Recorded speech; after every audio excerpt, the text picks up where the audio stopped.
This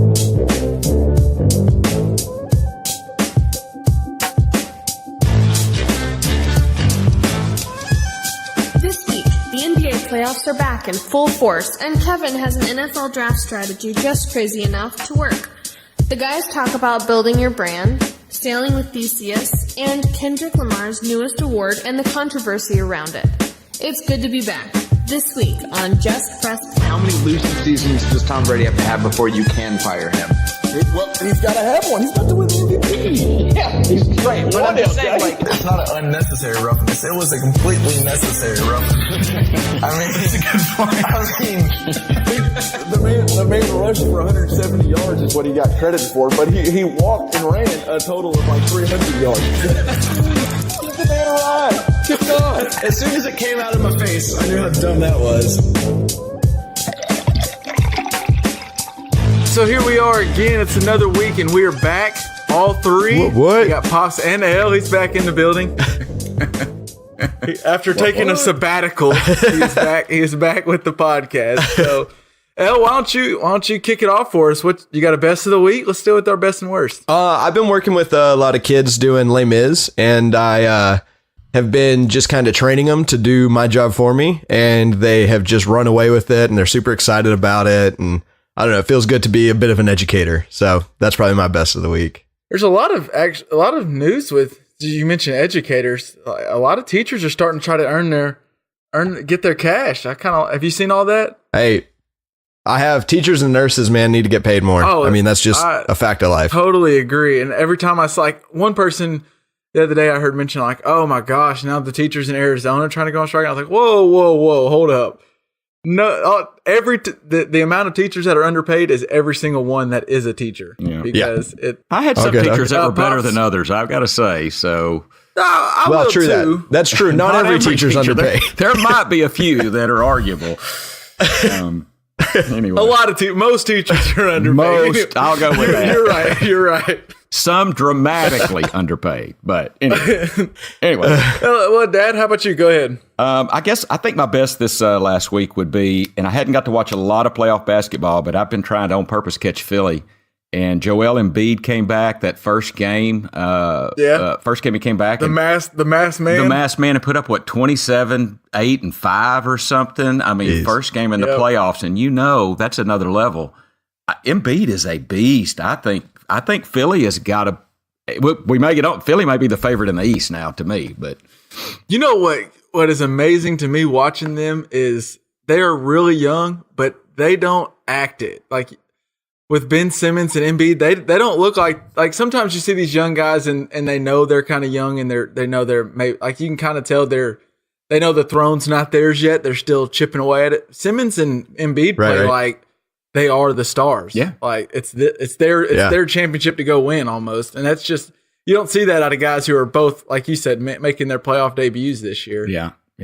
I mean, it's like their time. They feel like why not? Why not us? Yeah, also in that series, Dwayne Wade has turned the clock back, Father Prime or something here. I mean, yeah, he went toe to toe with him in the fourth. Also, I love in that series that it's getting chippy. Justice Winslow had the bloody face the other day. I mean, I like seeing some physical basketball. It's fun to see. Yeah, I like to see them want it. Yeah, they do. For my best of the week, I'm going to kind of stay with what you're going with, Dad. Some NBA playoffs and Anthony Davis and crew, and what the Pelicans did to the Trailblazers was amazing. I mean, they swept the Trailblazers. Anthony Davis and Drew Holiday in the final game went for 47 and 41 separately. 88 combined. They shot like 66% in the game 4. It was interesting. So I saw that in that final game, Davis scored 47, had 11 rebounds and 3 blocks. It was the first time that someone's recorded those kind of numbers since 1987 when your boy Hakeem Olajuwon dropped. You might remember the game. Actually, look. So Hakeem Olajuwon did it in a double overtime loss to the Sonics in '87, where he put up 49 points, 25 rebounds, and 6 blocks. I was like, oh my god. Hakeem is my all-time favorite center, all time. Just loved him. But while you're on the Pelicans, who's their point guard? Well, that's who I was going to mention. Okay, their point guard's Rondo. That's who playoff Rondo is in full force right now. Well, and Rondo is one of the most infuriating guys to me in the NBA because when he wants to play, he's about as good as anybody. But he can decide just not to play sometimes, and he did it with the Mavericks. He kind of hurt the Mavericks. We traded the Mavericks traded for him, and he thought, "Wow, we got a point guard," and he checked out. He checked out. And that upset me. And do you see what they're a team to be reckoned with what Holiday's doing at the 2. Moving Drew Holiday. Well, that's what I was going to point out is, so in the 4 games, Davis averaged 33, 12, and 3, shooting 57%. So Anthony Davis he's making a name for himself right there with the top of the top. He already was kind of right there, but he's putting himself in the LeBron Durant argument now. But Drew Holiday averaged 28, 7, on 57% shooting, and then he was guarding Damian Lillard on the other end and held Lillard to 18 points per game and 35% shooting, which is down from his 27 points per game in the regular season. Well, part of the deal is, right, Anthony Davis, you can't hardly pick and roll him because he can guard a guard. He switches on your guard, and he guards him just as well as the guard, if not better than the guard was guarding him. So you can't switch him up, and there's nobody that you can put on him to stop him. Anthony Davis is, I think, in the top 3 or 4 players, and I'd put him top 5. He's top 5, and I'd put Embiid up there if he can keep this up. Well, that's what the thing, Davis and Embiid, and we can pause some of the basketball talking. Sorry. Finish off with what we are. No, all you got to do is start me up, and I'm in it. But with Embiid and Davis both, if they can stay healthy, man, I don't know if we've seen guys like them in a long time. That's what's so cool to me. Is they keep bringing up all these different stats and it's because of Embiid and Davis where they drop these amazing games. They're like first player, and it seems like it's always first player to do that since, and Hakeem Olajuwon's name pop up over and over and over again. And I know you've preached to me that he's your favorite player, and I just never saw him play really. And the dude must have been a monster. He was that 6'11" guy that could run the floor. He had the dream shake. I mean, he wasn't going to shoot threes. He wasn't a perimeter, but he was going to hit that mid-range shot, and he's going to rebound everything. And he could play with passion, with a lot of passion. What's funny is if you dropped him in today's game, he probably would shoot threes. I bet he could have. He just back then big men didn't practice it. Right. I bet he could. Now Anthony Davis has grown up shooting threes since he was in 5th grade, because that's just how the game's changed. Wouldn't surprise me at all. Yeah. But we'll pause some of that basketball talk, and let's go into worst of the week. So, LJ, you got a worst of the week? Well, I leave the show for a week, and we have to listen to like 3 minutes of Dad walking the dog and Kevin's alarms going off. Well, you could tell we might not have lost quality in the things said, but the quality of our show in general definitely dropped. Yeah. Took a steep decline. Although I want to throw out too, though, having Ben Albright on, you kind of found a good avatar for me. If someone's going to throw out Steve Atwater and Christian Okoye, they're okay by my book. So, well, the knowledge, we weren't short on the knowledge. It was just the quality of getting the knowledge to our listeners. It wasn't good. I got to step in here though. When he said Atwater, that was what made him like football. He said. That hit Atwater. And Atwater was a great guy. Just by the way, I know you guys know, went to college with him, had physics with him. The legit class. Yeah. The guy was brilliant. God, where's our history with Pops drop? We need that right here. He is a great guy. And man, he popped Christian Okoye. And Christian Okoye was not a little man. I mean, that's what was great. And if you haven't heard the Albright interview, that was in our last pod. Again, the quality might not be completely there because LJ wasn't a part of it, but he mentioned that, because I mentioned safety is kind of what got me into really, really liking football. And he said him too. So I thought, oh man, there's already connection. And then he said Steve Atwater. And I was like, he just won the heart. He just won the heart over of my fellow co-host here. No doubt. Yeah, because LJ loved that. I remember that was, gosh, yeah. All right. So besides our dog barking in the background and alarms going off, Dad, what's your worst of the week? Well, and I'm going to be kind of like we've done before, bring it down a little bit. Gosh, I saw that, and we may talk about it, but Aaron Popovich passing away. That was kind of my worst because I think that Greg Popovich is universally respected, if not beloved, but he is at least respected. and apparently she was a hell of a lady, and that was sad. I don't know. I feel for Coach Pop. Don't even know him personally, but just feel for him and his family. It's tough. Me too. And all death just sucks, man. We lost America's Barbara Bush. Yeah, that one was tough. I mean, Barbara Bush was a classy lady. She was. Rest in peace. Yeah, True that. It was really cool. I saw at Barbara Bush's funeral, Barack Obama was there, as well as some other former presidents. The Bushes were obviously there. Our current president wasn't there, but that's neither here nor there. But his wife was there, and there was a picture of Barack Obama and Miss Trump talking, and they were laughing and having a conversation. It was just really cool to see. Regardless of your stance, I thought it was cool to see that Barack Obama were able to have a conversation and laugh when obviously they don't see eye to eye on everything. Yeah. But or anything. Yeah. It was Barbara Bush's death was tough, and then Aaron Bopovich, and then Avicii, the DJ that puts out really good music, he passed away I think 2 days ago. And Vern Troyer yesterday. Yeah, and Carl Castle like a week ago. Screw dead. Yeah. Screw dead. Ooh, okay. Let's get your worst out of the way and go. Good God. All right, so my worst of the week, it's a little. We're taking a little lighter, but just basically, my worst of the week is groceries. Did y'all? Did you guys see that? Okay. So E. coli broke out about 3 weeks ago, 2.5 weeks ago, and the CDC has been searching for a cause in E. coli outbreaks. And they decided I think on last weekend, they put out a warning that said all chopped romaine lettuce from the Arizona region, from Yuma, needs to be thrown out. It could have E. coli in it, which apparently, I didn't know this until now, but apparently that area, the Arizona region, is where like all romaine lettuce in the U.S. comes from.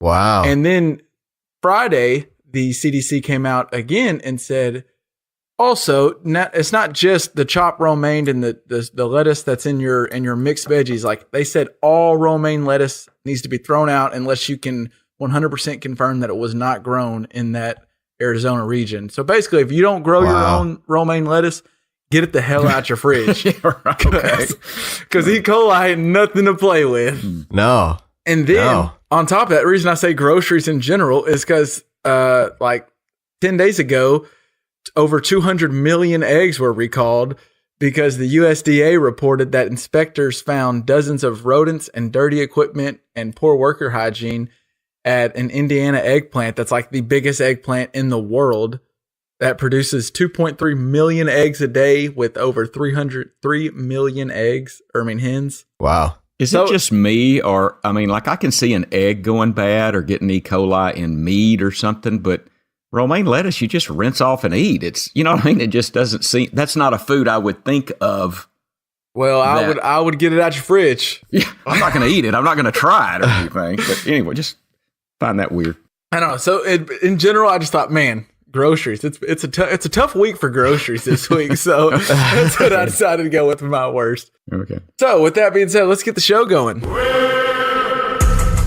All right, so we hit on some basketball talk in the best and worst. So let's move right along.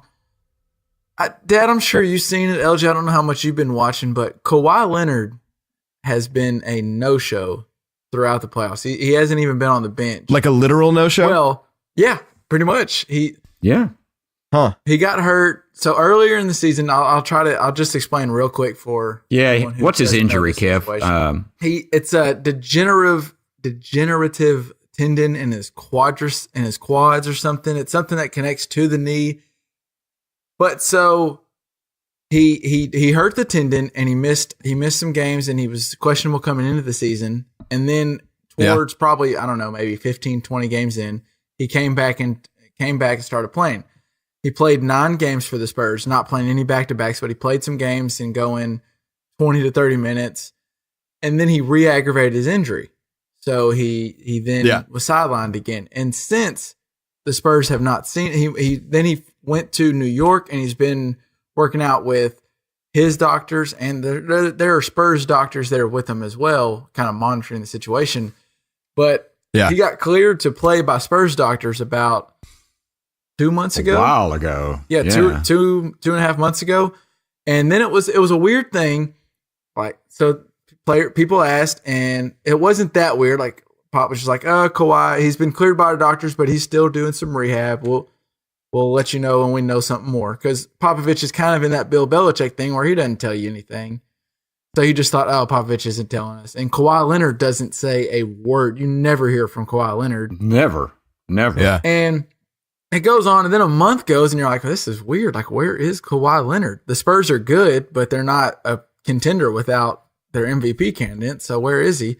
And Tony Parker and Ginobili both came out. They had a players meeting about a month before the playoffs started, and Ginobili came out and said, Kawhi's not coming back. We're just playing the season as if there's no Kawhi, and we're getting ready for our playoff run. Basically a veteran move, just kind of telling the young guys, like, stop waiting on this MVP to come back. As far as we know, he ain't. Who said Ginobili. Who said that, Kevin? Ginobili said Ginobili, okay. And then Tony Parker came out and said, I've had that same injury, and it doesn't take that long. Like, he basically called Kawhi out and said, I've had the same injury. It doesn't take that long. He should be healthy.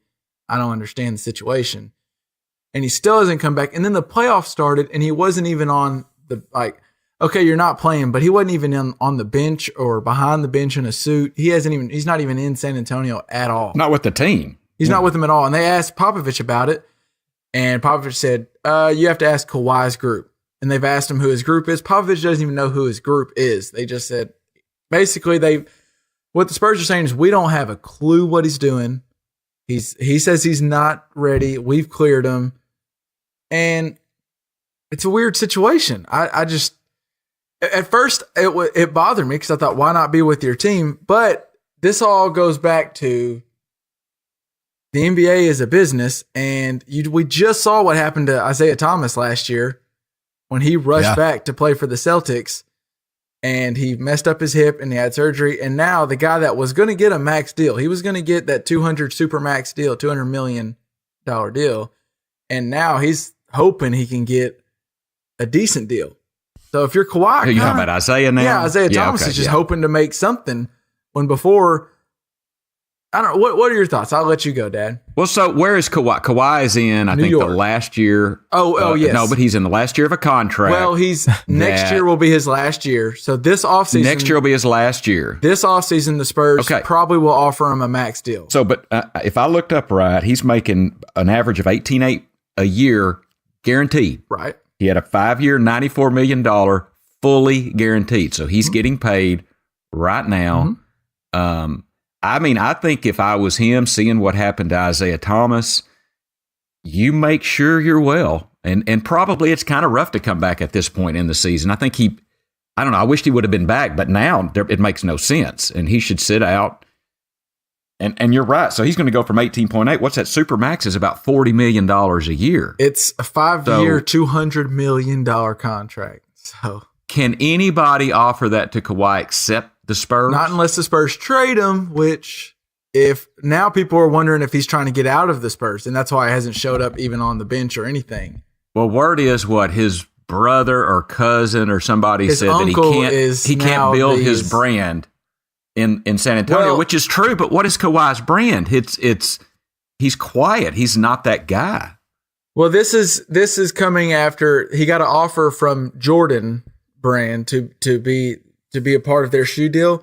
And his offer was, I don't know the exact number, but it was $10 million less than what Westbrook and Kyrie Irving got for their respective deals. Westbrook's on Jordan, Irving's with Nike. And Kawhi Leonard is up there, if not better than those two players, just as an NBA player. And so his uncle's saying, you're not even getting offers that these guys are getting because you're in San Antonio. When part of it is also Kawhi Leonard is literally emotionless. He doesn't it's hard to attach to him because he doesn't, it's just something about a guy that wears their emotion, like at least gets excited when things are good. Kawhi Leonard doesn't have any ups or downs. He seems like the perfect Spurs player. Exactly. Yes.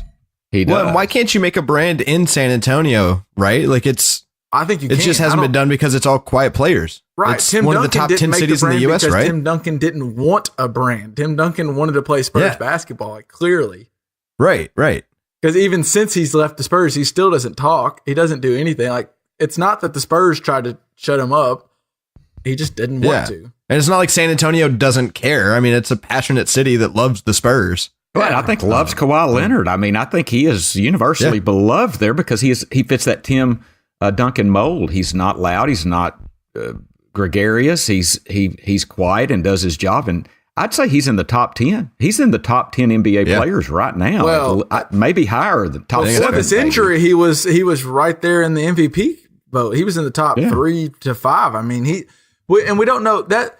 That's the thing with this injury is interesting to me. Is it's one of those. It kind of is like the Jones fracture you can get in a foot, like Durant had, where you really can't determine where it's at. Like pain doesn't really. You can't gauge pain because one day you're fine and the next day it starts hurting, and it's a tendon. So if it pops, it pops. Like Blake Griffin had the same injury in the 2016 season. He missed the majority of the regular season and came back for the playoffs with this injury and then ended up re-aggravated and missed the rest of the playoffs. It's arguable that Blake Griffin has not been the same athletically since then. He's not the same high flyer. He's still good, but he's not the same guy that is flying and running up and down the court that he was.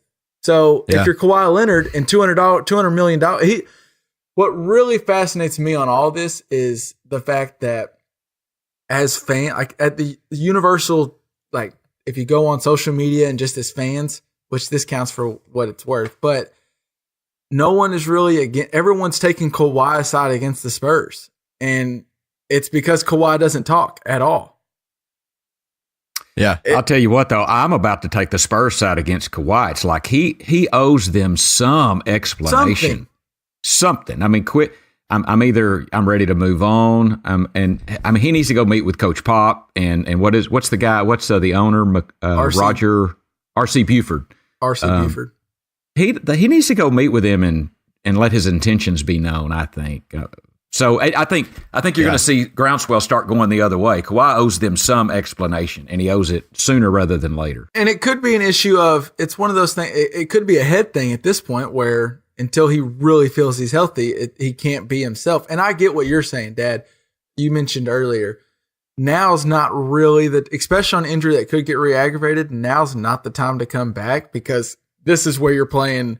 This is full tilt boogie time. No doubt. As Chad Morris at Arkansas would say, you're going 40 minutes, you're going hard. And if you have a possible lingering injury, this isn't the time. You need to get eased back in. Right.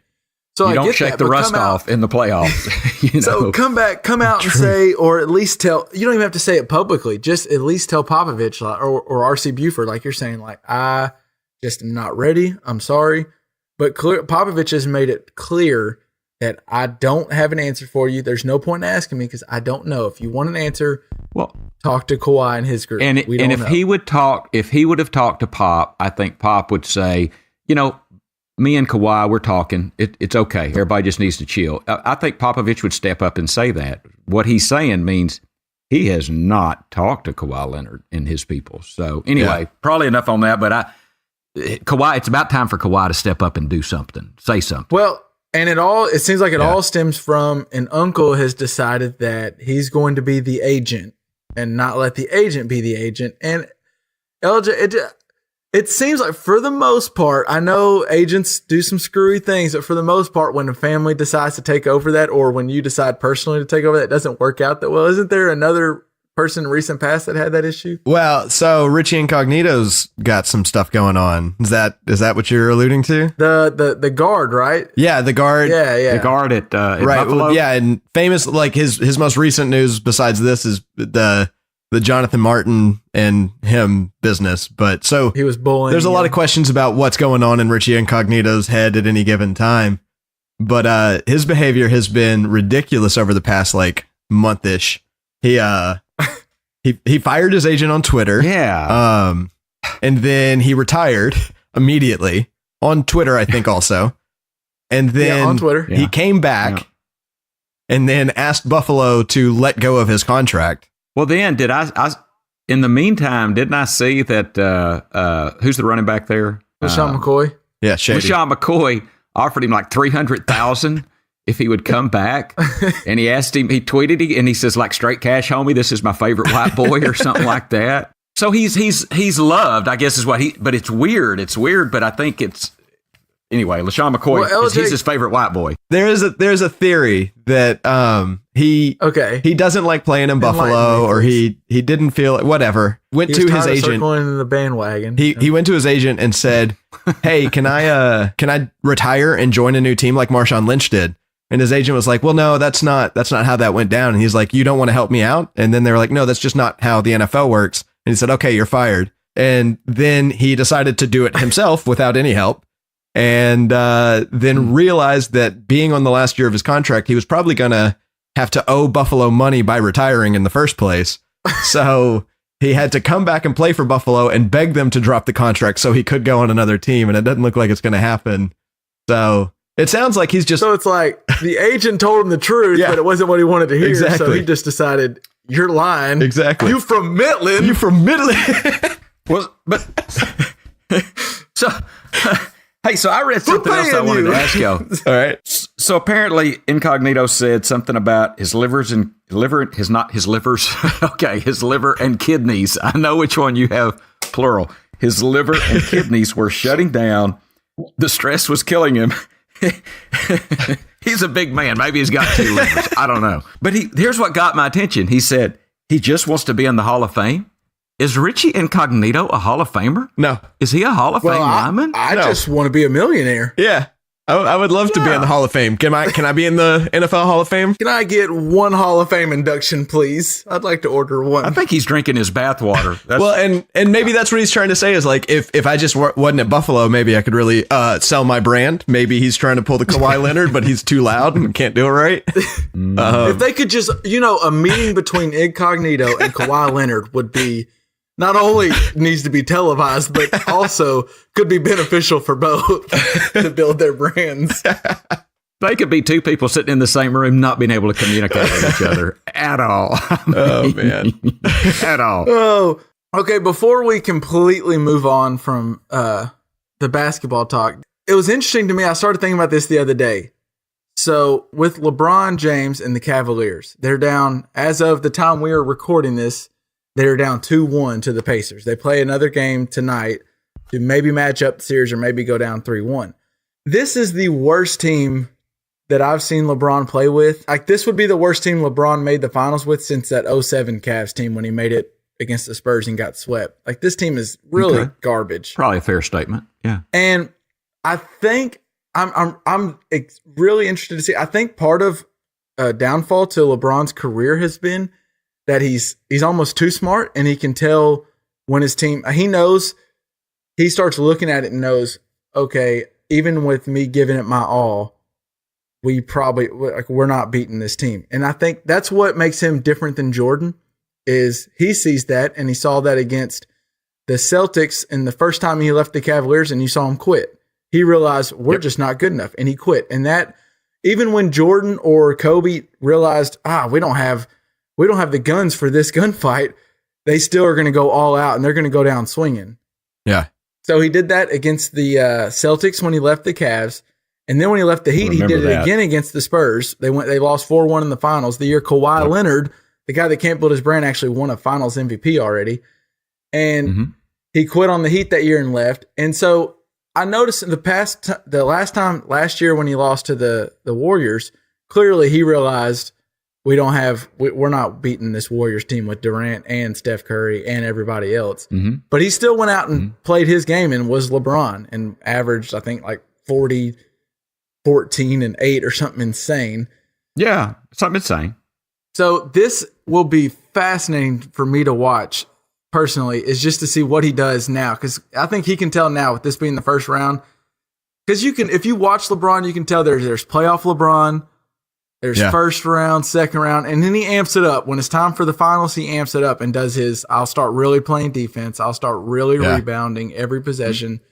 And he puts up his crazy numbers. So I think he's now realized, I'm going to have to be finals LeBron from now until June just to make it to the finals, in which he's probably going to get beat 4-1 by either the Rockets or the Warriors.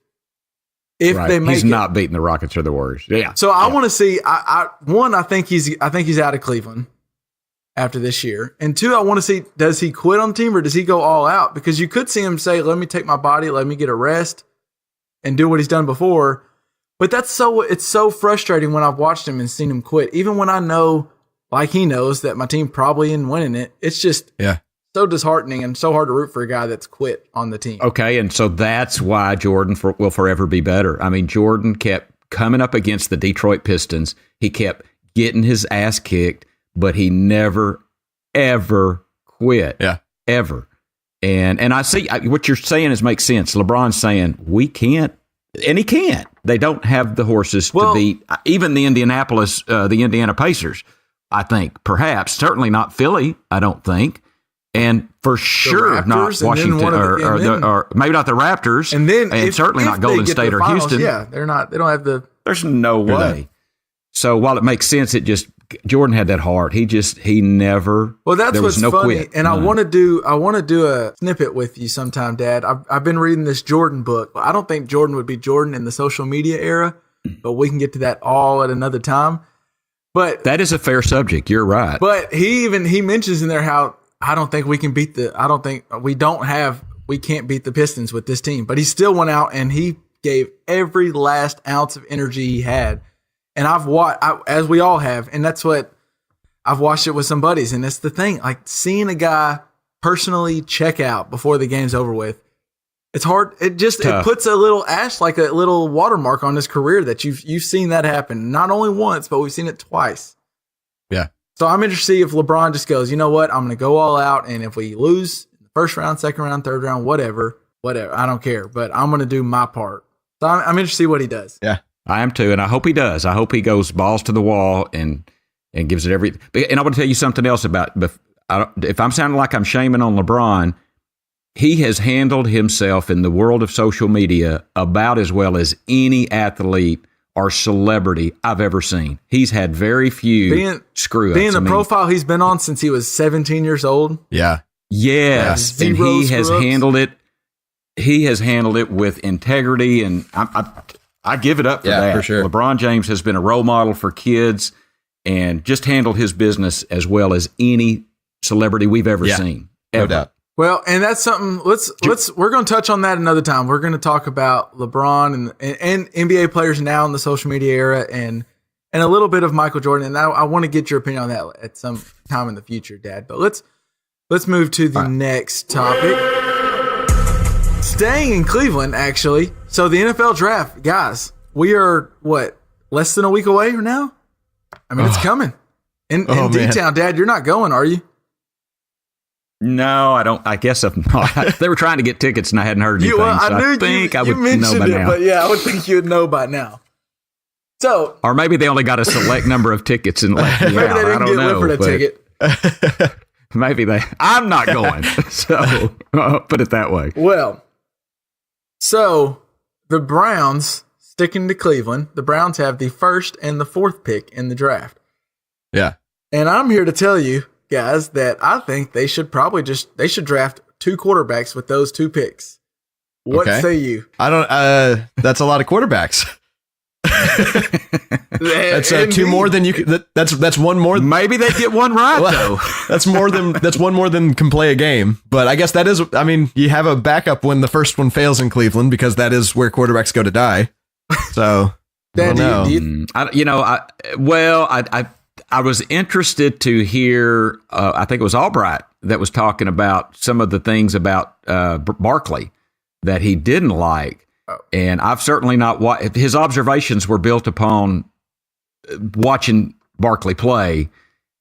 I don't know that, but I mean, it sure it cast a shadow of doubt. His argument sounded for real. So, I mean, the thought, should they take the best quarterback and then Barkley and have that resolved? Maybe not. I don't think they should take two quarterbacks, no. But it'd be interesting. Well, basically, what I want to show to you that not only do us three, which it's not surprising that we don't know because what are we? But even the people that get paid millions have no clue what it takes to draft a quarterback that's a franchise guy. Yeah. And so since 1997, we're going to go back 20 years. 52 quarterbacks have been drafted in the first round, total, in the first round. Okay. Of those, only 21 of them, 40%, have made at least one Pro Bowl.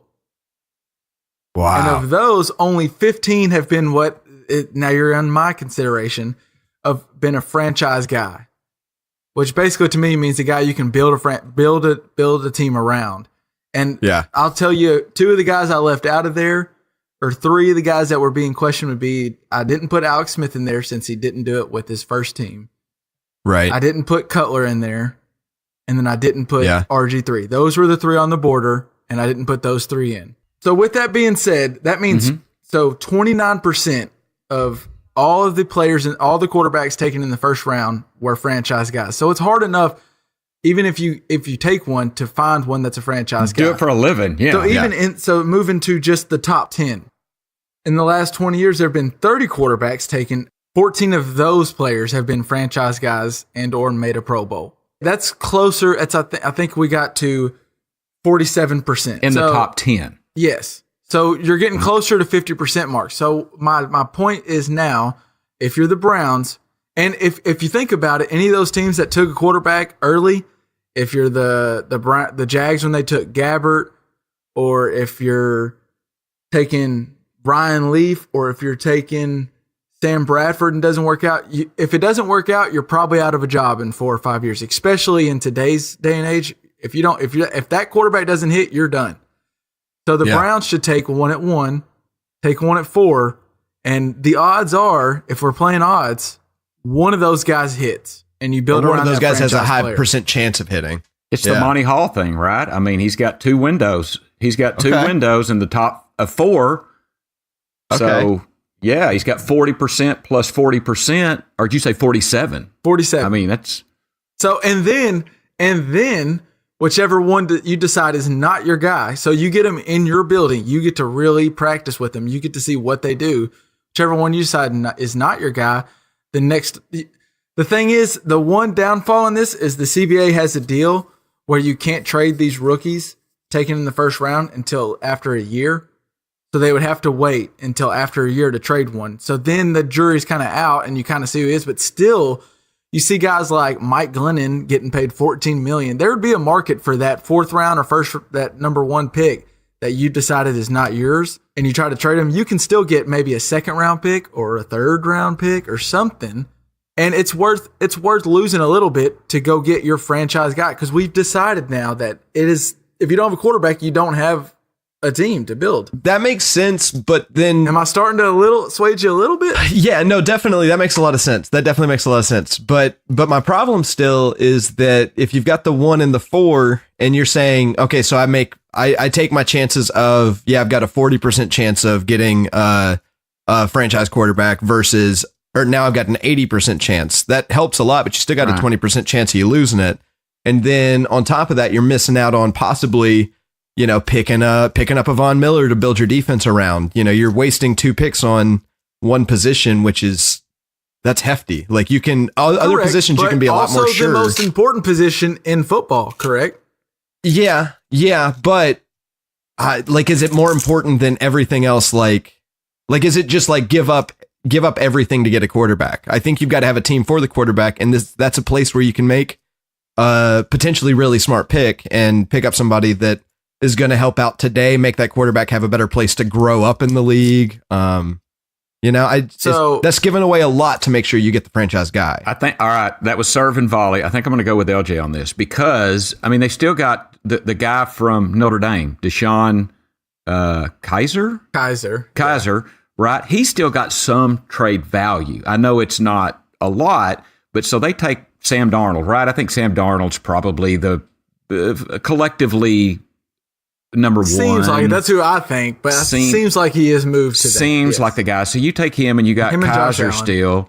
Baker Mayfield is getting his way up the ladder because apparently he's just a hell of a competitor and a leader that people rally around. And there is something to that. Friend of the show, Ben Albright likes him. Yeah. So, I guess that's where I heard some of it, certainly, that I read there's an article about him. Baker Mayfield's an interesting guy. Yeah. He's made himself. He's willed himself to be an above average quarterback and now a Heisman Trophy winner. So I think you do. You take that number 1 pick. You still got Kaiser. If you're the Browns, I'm talking about if you're the Browns, and then you get that end rusher, or if you believe in Barkley or whomever, and try to get to decent again. It's been a while since Cleveland was decent. They got it. They need more help than 2 quarterbacks. So I'm with LJ on this. That's final answer. Well, and so I will agree with you that say you find your guy. If your guy's Baker Mayfield, if your guy's Rosen, Josh Allen, if Lamar it's Rosen, Jackson, if it's Darnold, whatever it is, you find your guy. And if you get your guy and you go get Chubb to be your edge rusher, and you hit on that quarterback and you get the edge rusher, wow. I mean, you're talking about. I mean, you're a contender in 2 years, maybe. You hit on a quarterback and an end rusher in a draft. You're right. You're in the mix. That's the thing, Chubb. That's where the issue comes. I think Chubb is. I mean, regardless, he might not be a all-pro best edge rusher in the league, but he's going to be solid. Well, and Bosa quarterbacks can make a difference today. Yeah, and he can make a difference right now. Yeah. And with quarterbacks, you just don't like Baker Mayfield might be, or he might flame out in a year or two. Like it's so hard to tell with him. So, and that's why I'm saying it's the most important position. It's worth putting all your money and putting all your chips in and going for it and seeing what you can get. What do you think about though? Maybe trying to build a team of 54 guys and then trying to just go all in on a Kirk Cousins. Instead of waiting on the draft to see which 22-year-old you can turn into a franchise quarterback, pick up a franchise quarterback in a bad situation, and but use too late, late, draft right? picks They missed that opportunity. Well, sure. I'm talking about just like in general, like not necessarily for that particular case. Okay. But Yeah. Okay. But like build a team of high probability success of making sure you get positions that are going to make a difference on your team, and then go out and do the mercenary route, do the Broncos Super Bowl 50 route. Build a huge team and then add Peyton Manning to it. I mean, those don't come around every year. But that's exactly you mentioned Kirk Cousins. That is exactly what the Vikings did. They have built a defense through the draft, and Dalvin Cooks, Diggs, Thielen, Rudolph. They've built everything but the quarterback, and then they went and paid the quarterback to come in. So they've done that route, and it'll be interesting to see what happens. Boy, look at Cleveland, though. If they get Chubb on one side, and what's the guy they got? Simon? Myles Garrett on the other end? Myles Garrett, okay, yeah, from A&M. On the other side, that's pretty stout. That's why I don't think it's at the end of the day, it's not the right thing to do. You go get 2 guys that can contribute on your team.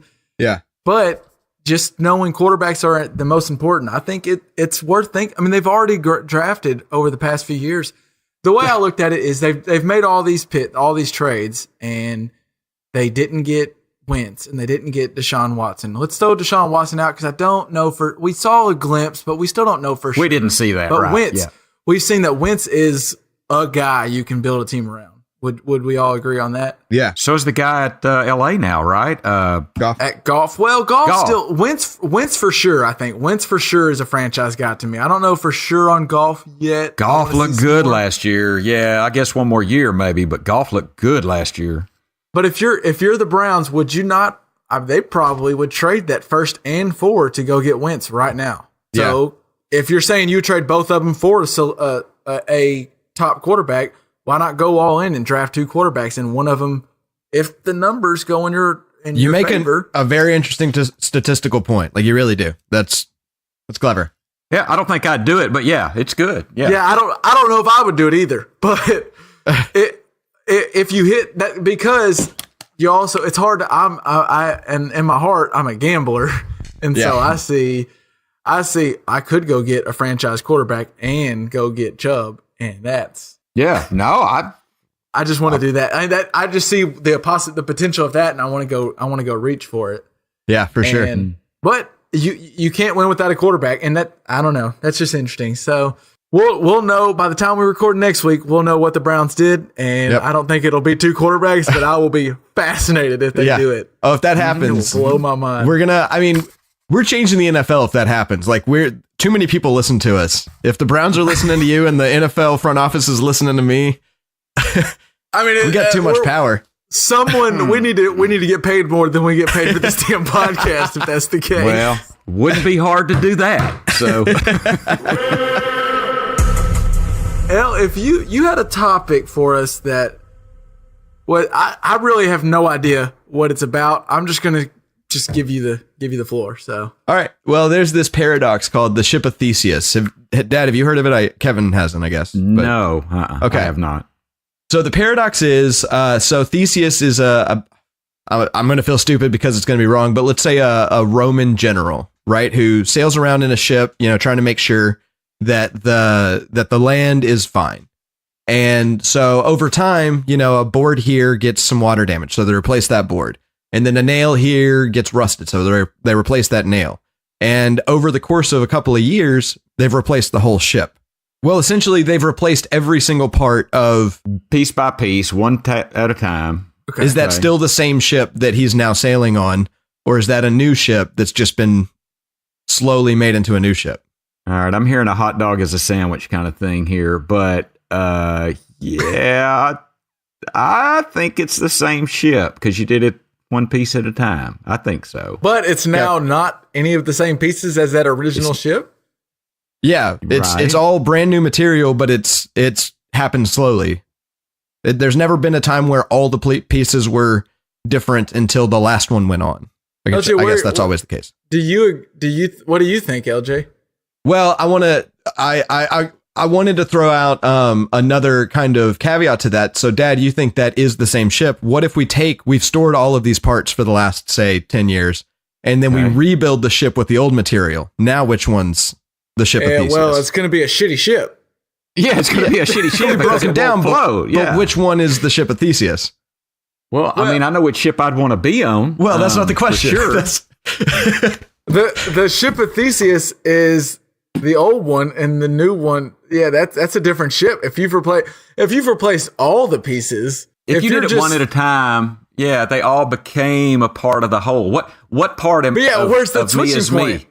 Well, and there's no switching point. That's the cool part of this conversation is then you can apply it to the human body because all of our cells, the thought is right now, except for a few, get replaced every 7 to 10 years.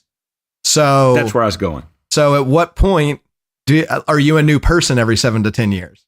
Or is there something that holds on to the sameness? At the end of the day, who I will be my whole life story. It's going to be me at 2 years old, me at 4 years old, me at 12 years old, me at 50 years old. Or do you look at those as snapshots of different people that got the thing that's existing now to where it is? That is fascinating because I am a different person than who I was. I mean, I'm the same, but there's things that 15-year-old Kevin did that I would not do now.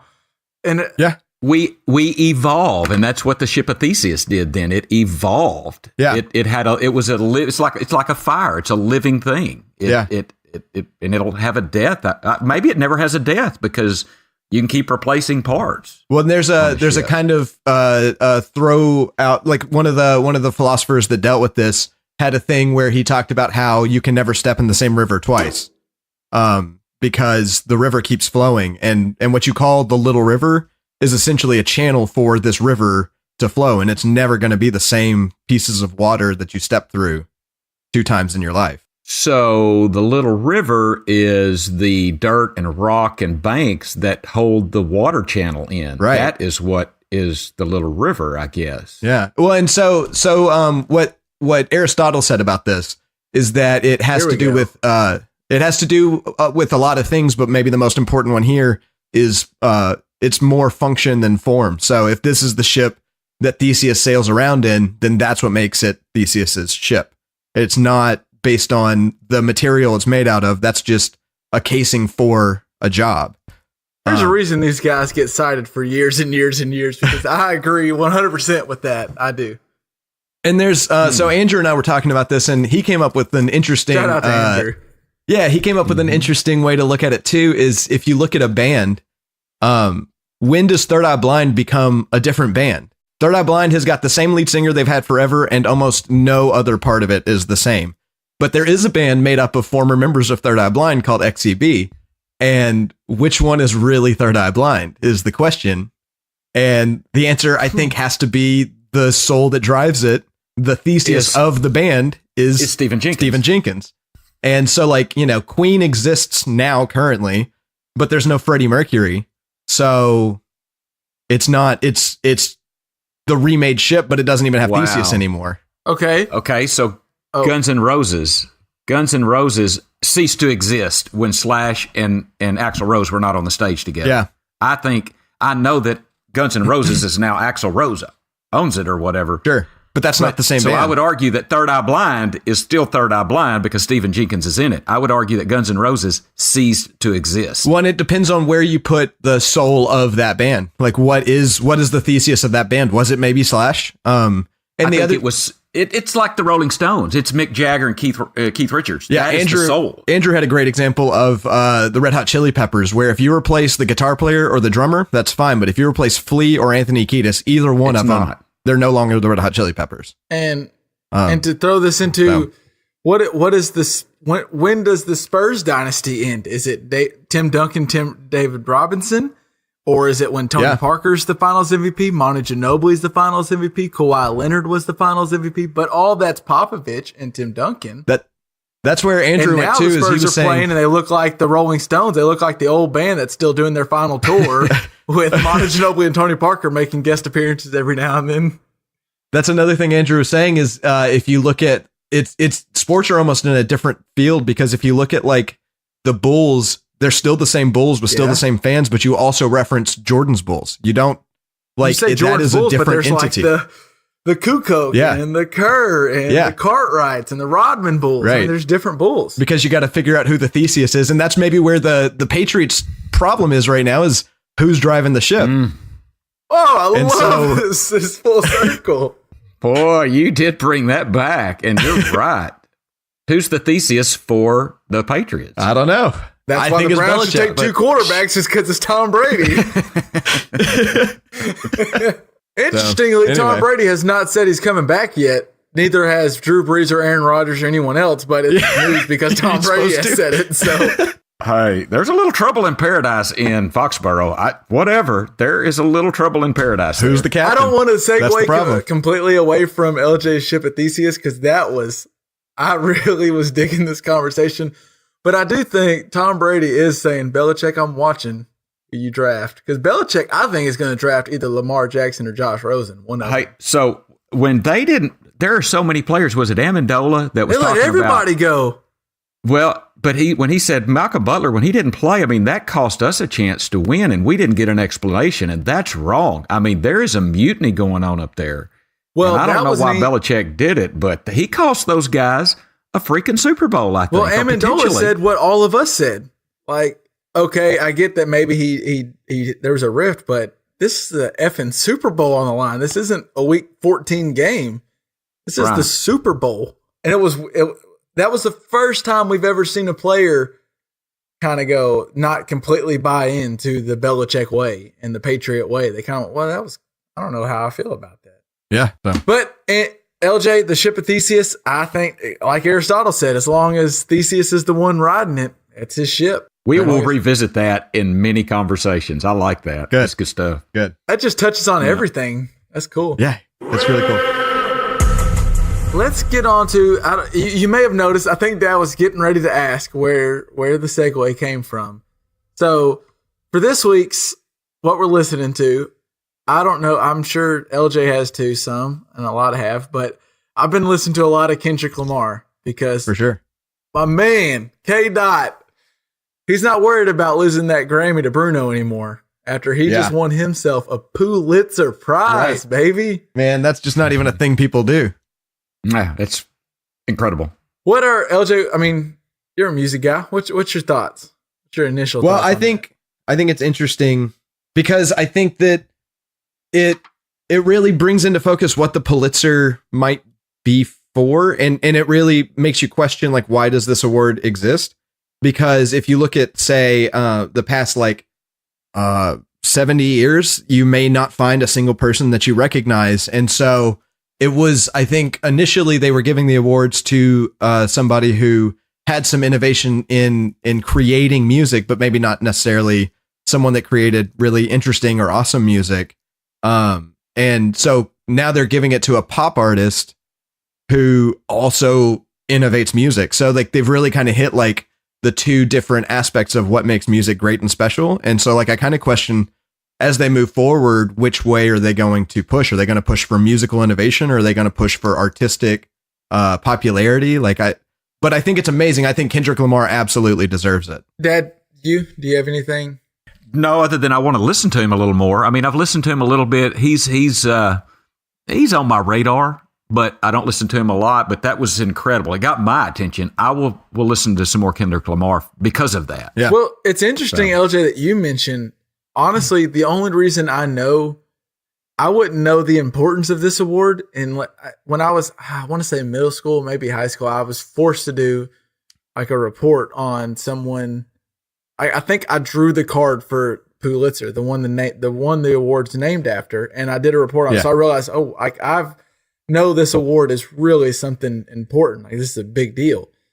Yeah. So I always, when I see it, I think, oh, that's a big deal. But then when I saw Kendrick Lamar, it blew my mind because it just, So not only was he, I just thought it was interesting. Like you said, it almost seems like a bit of a publicity stunt in a way. Yeah. Because I think most people my age go, I don't think most award. people my age realize they probably see whoever wins the Pulitzer, even if they see it, it doesn't even get a click or a second look. But when they see Kendrick won it, whoa, I love Kendrick and then you maybe check out who won the other awards too. And you maybe pay more attention to it when it comes out next year because you feel like someone's walking on the same ground as Kendrick is now. And I mean, I think it does great things for the award, but it just depends on where they go next. Like, is this going to just turn into the Grammys Part 2, or is this like... So wait, are y'all suggesting, you're suggesting that the fact that Kendrick Lamar got the Pulitzer, I don't know how you say it, Pulitzer, is going to make me more in tune with Kendrick Lamar, make me more listen, and it's making more perhaps young people? I think both. Because they like Kendrick Lamar, figure out what is the Pulitzer and maybe give it a little more... Absolutely it is. Yeah, okay, I hadn't thought of it in that aspect. So it has brought notoriety to both. Yeah. To a new audience. Yeah, absolutely. It's very mutually beneficial, which is, I mean, kind of the point of these awards is you want to establish people that are doing great work. You want to share them with the world. And then you also want to make sure that your award is established as something that does have importance and really means something to the world. Well, so not only is Kendrick, I mean, clearly he's the first rapper to ever win the award since it expanded to music in 1943. But he's also the first musical winner who is not a classical or jazz musician. Yeah. And interestingly, and I'll touch on this in just a second, some classical musicians are not too thrilled about him winning this award. But I want to get to, he won the award unanimously, but just to illustrate the way they described this album is, if you're Kendrick Lamar and you hear this, it's got to it's the pinnacle of anything he wants to hear. They said it's a virtuosic song collection unified by its vernacular authenticity and rhythmic dynamism that offers affecting vignettes capturing the complexity of modern African American life. That is a sentence. If Kendrick were to hear that, which I'm sure he has, that is better than any Grammy, anything he could have ever won. Because that's exactly what Kendrick does so well, Dad. I think you should listen to not only this album, any Kendrick album, but he does produce albums to me. I think you need to listen to the whole thing. Yes. So what is this album? What is the name of this particular album? Damn. Although technically I think he got the award for just a collection generally. I don't think he necessarily got it for this particular album, but maybe, am I right about that, Kevin, or am I wrong? I thought it was for the album. Okay, well maybe it is. Collection of this album. I thought it was his discography is such a strong statement, but this album is what obviously pushed him over the threshold either way. Something I found very interesting was the way the classical music world took to this. Yeah, tell me about that. Their argument was it's hard for composers to be heard in the classical music genre, unlike Kendrick, who is heard by tons of people. And they're competing not only with those who work in their genre now, but they're working with the dead greats, because you see many dead greats still winning awards now. Yeah. And they say they kind of poo-hooed K-Dot's win, saying one composer even called it insulting that Kendrick Lamar were to win the Pulitzer Prize over some of the great classical I mean, I understand why they would think that, but that is such a disappointing stance to take because it also elevates your art. If the world can say, okay, this is an important award, then the next winner is going to be lifted because of it. It's just like what we mentioned, like people my age that had no idea what this award is realizes, holy cow, this is a very prestigious award. And then next year they might actually take a second look when a classical musician, if they wins the award. I agree. It's just such a almost childish take. If I'm going to win an award, I want it to be an award that considers more than just the narrow field I'm in. I want to be the best of everything. You know, that's such a disappointing take by them to, and I'm sure it's not all composers. I know a lot of composers that are happy about this. And I don't know a lot of composers, but I'm sure that's taken this is the the vocal minority, I'm sure, but that is such a disappointing take on what I think is a really great thing for music to recognize that good things have happened since Beethoven. That doesn't bring down the greatness of Beethoven. That means that music's still valuable today. And I know I prefaced this earlier. I prefaced earlier that I wanted to do a topic with Dad and like really flesh out with both of you about the Michael Jordan and LeBron social media, but also with this one, I know the art of not the art of an album, but the listening of an album with the way we do playlists nowadays with all our streaming is kind of declining. But these artists like Kendrick produces albums that are great, they're meant, the songs are good, but it's meant to listen to from the first track. I mean, if you go back and listen to Section 80, if you go back and listen to Good Kid, Mad City, they're all, to Pimp a Butterfly, you listen to number 1 to 15. An interesting thing about that too with this particular album is it was engineered to also be enjoyable if you listen to it from the last track to the first track. It still tells a story, just a slightly different one, and you can tell the way they do the rewinding. I figured that makes sense. Now probably will do that, but there's playlists on Spotify. Like, it's my God, I can't wait to listen to this album. This album's really good. It's artistic. So, I mean, cool. It's not for everybody, but no music's for everybody. But it's really smart, really interesting. It's great. Yeah. Well, and I respect. I don't have to. I could respect something that doesn't completely appeal to me all the time. Yeah. And I'm just anxious to hear it. So, anyway. It offers affecting vignettes capturing the complexity of modern African American life. So, well, and cool statement. To expound on that, and Black Panther had him as a co-music director, and him and Ludwig Göransson, and I know that I'm butchering that name, but he's one of my favorite sound designers in the world. Have come together and made this just beautiful soundtrack that really puts hip hop and African tribal music and the typical orchestration of superhero music and combines them, marries them together in such a way that nothing feels left out, but everything feels powerful. Like it's one of my favorite sound designs that I think I've heard in a long time because it's just, the music is so perfectly combining all of the elements that that they wanted to combine. The music on Black Panther? Or are you saying like the soundtrack of Black Panther? Yeah, the soundtrack is done by, I'm not even going to try his name, but him and Kendrick Lamar. The guy you said? Yeah. Okay. Did it together. And Dad, I wanted to bring up, you've seen the movie, right? You've seen Black Panther? Yeah. Mm-hmm. So before LJ even said that, I thought, man, that soundtrack, I already was, as soon as I saw Kendrick did the soundtrack, I was paying more attention. To probably like it. I was going to, unless it was bad, I was going to like it either way. But I really liked it. And I didn't know why. I thought some of these sounds they're using in their songs are really cool. Like because it's different. I don't know if it's drums, snares, however you call it, but it was just, these sounds were really cool. And it's consistent throughout. And it's almost a tribal sound. And then when LJ brought up that they made a point to combine the superhero soundtracks with the tribal soundtracks of African tribes, and then Kendrick's also throwing in some of his own little stuff. Well, it just awesome. The other important element is the Superman sound, like the Marvel Universe sound that they've got, where they've got this full orchestration that's like really powerful, but then they also used it in a way that a DJ would use a loop. Like they took this really beautiful thing and had flute players playing essentially something that sounded post-produced. They just did some really interesting, cool work with it. It was amazing. Well, I want to say this because I've heard you say something from a sound design aspect, LJ. I've seen the movie. I liked the movie. Mm-hmm. I didn't think it was fantastic, but I did like the movie. It was certainly above average. I didn't notice the soundtrack. And I know you've said when you don't notice the sound engineer is when he is killing it. That sound went with the movie seamlessly. So maybe it went so well. I mean, now I want to go hear it again. I did enjoy the movie. I enjoyed the experience of watching the movie. I couldn't tell you anything about the soundtrack. So is that, did they succeed? Well, it depends on your perspective. I remember, I definitely say that a lot. And I think to the layman watching a show or whatever, the sound design should not ever stick out to you because that takes away from the moment. But then for someone that's really paying attention like me, it should become another character.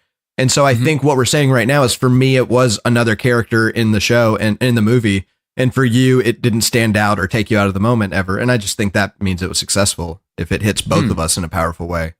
Also, just on whether I wanted that car chase scene was the most fun I've had watching a car chase since the Bourne movies. That was one of my favorite scenes I've ever seen. The fact that the Bourne movies have now got 2 mentions today means that I might have to go back and rewatch one.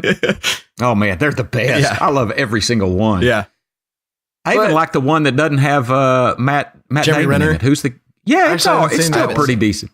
It's worth watching. Yeah. I mean, it's not Matt Damon's the best. He's Bourne. It's still pretty good. He is Theseus. He is Theseus. Okay. So now we're gonna move on to the segment we always into, guys. Let's go ahead and get to what are you listening to this week? All right, I have to just come clean. I don't have anything new that I'm listening to. I don't have a new artist. I'm sorry. I just have had a busy week. That's okay. Got a new artist. I didn't want to make one up today. I didn't I could throw out James Bay's new song. I could. I actually like Wild Love a little bit. I could, but I'm not going to because you just did. Well, that's just for free. That's just for free. So, you get that for hitting the button, baby. When you hit play, you get that for free. So I guess that's all I've got on that. I mean, this is a little off topic, but that does remind me how I was reading something about music critics and how miserable of a job that is because you get into it because you love music and you love listening to songs. And the sacrifice that you make to have that job is to never listen to a familiar song ever again because you always have to know the new stuff. So you lose the ability to just... I don't care if I need to review it or not. I'm going back and listening to the Eagles today. And so it's funny. It's different between a sports guy. Like you have to watch the new game. There's no point in watching that old one. Right. But music, you want to go back and listen to Hotel California every now and then, but there's some comfort that you just lose because you're, But that's just what that reminded me of. Is you decided to take I'm sticking with it. Comfort over being the music critic. I think that's awesome. And LJ, I'm gonna leave you for last because I know the people are waiting to hear what LJ is listening to. It's been too long, but it's been a long time. What I've been listening to, and I've been listening to some Kendrick, but we'll save that because we're gonna go ahead and put the Damn album in our listening to just because. Oh yeah, that'll be backwards and forwards. Yeah, both ways. But what I went back and listened to Chance the Rapper's. He was on one of what you've taught me about, and I love him now, is the Tiny Desk concerts. But I went back and listened to Coloring Book, his most recent album, and man, I still love it. I love him. Everything he does, Chance is so cool. Well, we talked Kanye earlier. The best Kanye song of all time is the one with Chance the Rapper in it. It's in the argument. It really is. That's actually the first time I was late to the Chance the Rapper bandwagon, and I heard him. I was like, "Who is that guy?" And I think I got that album because Jake the Snake helped me get it for it leaked, and so we got the leaked version. And I was like, "Whoa, Chance the Rapper is really that good!" And then Coloring Book came out, which was going to be Chance 3. But anyway, Coloring Book, that's what I've been listening to. Good stuff. So it is very good stuff. Long overdue. What has LJ been listening to? It's probably a letdown. I'm in a show. Yeah, I'm sorry. I'm in a show. So if you want to just once you check my playlist on the website, it's going to be a lot of Les Mis music, and none of us are going to be happy about it. Sorry about that, but that's just what I've been listening to. I mean, it's good music, but man, it's not do as what fun. it do. Yeah. You know? Yep. And well, guys, I think I don't know if you hear that sound, but that's Dad playing with a fidget spinner here, right as we in the pod. No fidget spinners in class, young man. All right, so we're teaching NFL teams how to draft. We're talking about how to build a brand or not build a brand if you're Richie Incognito, and everything else in between. So for this week, I think we're done with this one, right? We're wrapping up. It feels good to be back on. We could go all day for all I care. I'm telling you, it's good to have Elle back. It's good to have. It's good to have you the back. third leg of our tripod because we were falling. We were falling hard. We were going to put Buddy in for you, but we decided that I think we like you better. Big tree fall hard. I did hear that call out. By the way, so I'm listening to the beginning of the episode. In the first 5 minutes, you talk about how much you guys miss me, and then Buddy barks, and you talk about how replaceable I am. So I just... And then when we were editing the podcast without you, we were like, oh, we need him back. And just people didn't hear us just crying out for you. Yeah. All right. You were missed. Well, I think that's going to do it for this week. As always, you can hit us up on Twitter at JPP Podcast, or you can hit us up on Facebook. We're there on our website at jpppod.com or justpressplaypod.com. And we'll have our what we're listening to. We'll have show notes of the show. It's just we're back on track. We're producing at a normal schedule. No more traveling, at least for the time being. So for me, Kev, Pops Hill, Peace. Enjoyed it. Peace. we out. Hit the beat, Truth.